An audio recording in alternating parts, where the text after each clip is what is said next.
All right, the political big three of the top political stories everyone is talking about, so let's get to it. Nikki Haley spins heads by stepping down as UN ambassador. What's her political long game? In the apology heard around the world, President Trump tells new Supreme Court Justice Brett Kavanaugh that America is sorry for all the pain and suffering he and his family were forced to endure. Social media blows a gasket. And a new front in the enduring feud between Kanye West and Taylor Swift, as Swift stokes Democratic candidates in Tennessee and gets tens of thousands of people to sign up to vote. In the meantime, West is invited to take lunch at the White House with the president. So let's talk. With me now is Democratic strategist Emily Tisch Sussman and Republican strategist Alice Stewart. Welcome to both of you. Good morning, so Carol. this Nikki Haley thing is just, I don't know. I was stunned by this. Alice, what do you make of this? Because sources are now telling us that Nikki Haley was actually kind of miffed that she was passed over for the Secretary of State position, and she does fully intend to run for higher office at some point down the line. Are those the real reasons she stepped down, or is it just to, quote, take a break, as the president says? Just for fun, Carol, let's just take what they said at face value. And let's just say that she did plan to leave after 2 years. And let's just say that she is proud of what she has accomplished to date, and with regard to the view of America around the world and the progress that has been made, certainly with moving the embassy to Jerusalem and with the Iran deal and many other issues that she has been focused on, and also with regard to North Korea.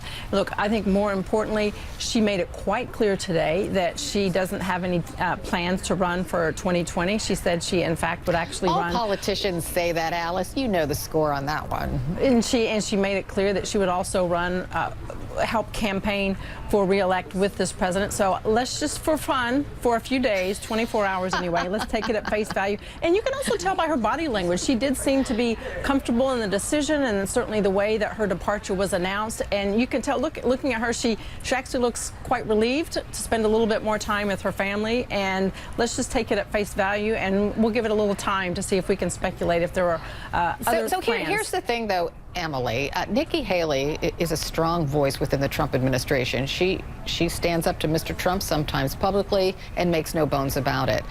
Coming after the Kavanaugh debacle, that this powerful woman within the Trump organization or cabinet decides to resign, and it did come as a surprise, even to the Secretary of State and also to John Bolton. What does this say to people out there, to voters? Look, I think the timing is actually, I don't know if we call it suspect, but certainly interesting, with Trump engaging at the UN General Assembly and basically the world laughing at him. So if that is where she works, that is her purview, that has to be pretty embarrassing. Something that I hear from people that work at the State Department and foreign relations all over the world on behalf of the United States is that this administration has been extremely difficult to work for because there's no cohesive policy in any lane. So really their word can't be taken at face value when they're communicating with their counterparts. I have to imagine that is difficult. If I'm hearing it from people who are actually the worker bees in the State Department and embassies, I have to imagine how incredibly embarrassing that must be if you're at the top levels and you have all these people reporting to you and have to represent the United States. So I have to imagine that has played a little bit into the timing here.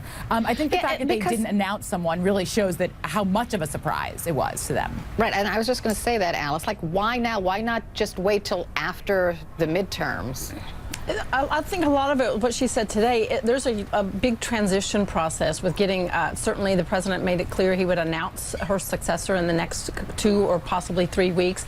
And then she is someone that wants to give them time to get used to the position and help in the ease in the transition. It's certainly a lot to learn. So I take her at face value that she wants to make sure that whoever does step into this position has all the tools and resources and any help she can possibly give them to do the job. It's not a matter of her just shutting out the lights, the next one turning it on. She does clearly want to make sure that the person, she's able to transfer her wealth of information that she has gathered in her time there and pass it on to the next person. So it's good for not just the United States, but for the UN overall. Is that reasonable, Emily? I don't know what is reasonable in this administration. I mean, a peaceful, elongated process of transfer would certainly be a first. This would be the first time we've seen this happening. Maybe they'll learn. Maybe we'll give them the benefit of the doubt on that. But we are 29 days from the midterm election that is essentially going to be a referendum on Trump in the Congress who has approved him. And he needs those educated white suburban women, right, during the midterms to like push some of these Republican candidates through that are in tight races, right?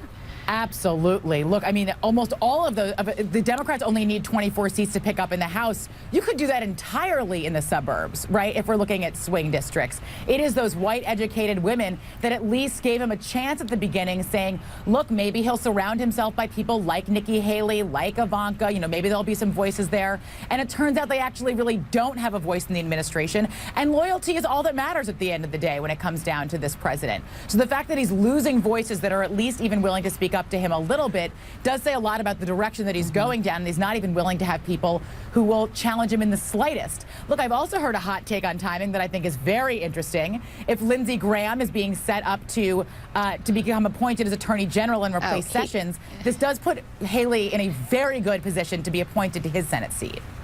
Maybe that is like there's a lot of conspiracy theories out there and hot takes, right?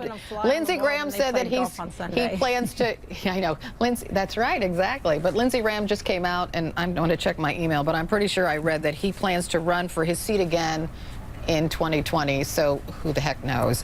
Just one more question for you, Alice, because during this little announcement with President Trump, Nikki Haley really played up Jared Kushner and Ivanka Trump as people who worked very hard and effectively behind the scenes on international policy. Do you think there is a chance that President Trump will pick his daughter to fulfill Nikki Haley's seat? Look, Carol, I am never a fan of nepotism, and I don't think children of any elected official should have high positions in office when they're serving in this capacity. That being said, Nikki Haley was very flattering towards Jared Kushner and certainly Ivanka, and with regard to the work they've done in Israel and in other places. It would not surprise me one bit if the president would do that. He's feeling emboldened with the work he's done with the Supreme Court and certainly with the unemployment numbers. He feels the wind at his back. Nothing would surprise me. I do not think it's a very good idea. I think it sends certainly the wrong message to other countries, but it wouldn't surprise me if he were to do so. All right, I have to leave it there. Emily, Tisch Sussman, Alice Stewart, thanks to both of you.